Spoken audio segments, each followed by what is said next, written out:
គ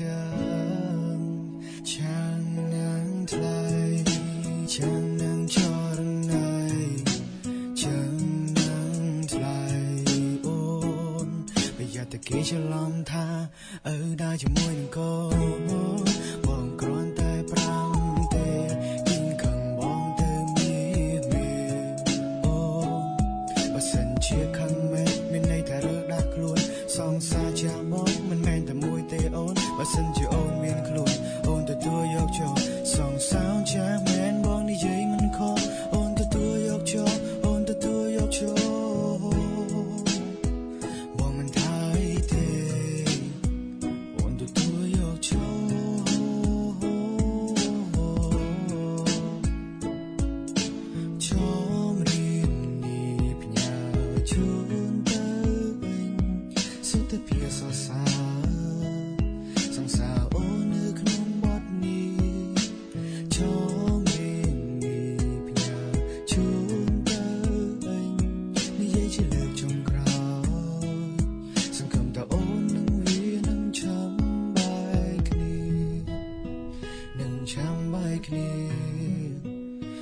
ចាំបាយគ្នា